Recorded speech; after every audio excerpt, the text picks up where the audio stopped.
কোঠা আন্দোলনে সংগঠিত গণহত্যার বিচার, মামলা, হয়রানি বন্ধ এবং ছাত্র সমাজের ৯ দফা দাবিতে ময়মনসিংহ শহরে মিছিল ও বিক্ষোভ সমাবেশ হয়েছে।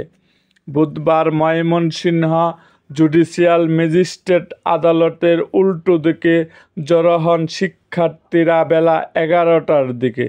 সেখানে সকাল থেকেই আইনশৃঙ্খলা রক্ষাকারী বাহিনীর অনেক সদস্য অবস্থান করছিলেন। এছাড়া এলাকার আশেপাশে অবস্থান নেন ছাত্রলীগের কিছু নেতাকর্মী। ময়মনসিংহের প্রধান সমন্বয়ক আশিকুর রহমান বলেন, আমি কি একাই সমন্বয়ক? না, প্রতিটি ছাত্রই এক একটা সমন্বয়ক। সহসমন্বয়ক আরিফুল ইসলাম বলেন, দেশের নাগরিক হিসাবে আমাদের বিচার চাওয়ার অধিকার আছে। একটি গণতান্ত্রিক রাষ্ট্রে কেন এমনভাবে আমাদের ভাইদের হত্যা করা হলো? তিনি বলেন, গত ১৯ তারিখ আমাদের ময়মনসিংহ শহরে মিছিল করছিলাম।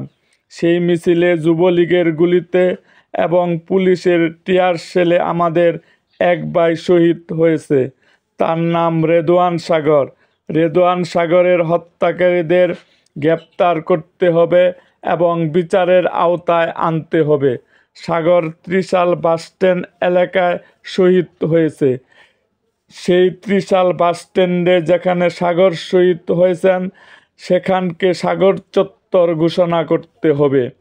এরকম আরও ভিডিও পেতে এবং রাজনৈতিক অঙ্গনের নানা ঘটনা ও ইতিহাস জানতে আমাদের মুক্তাগাছার ইতিহাস মিডিয়া ইউটিউব চ্যানেলটিকে সাবস্ক্রাইব করুন এবং পাশে থাকা বেল আইকনটি বাজিয়ে দিন।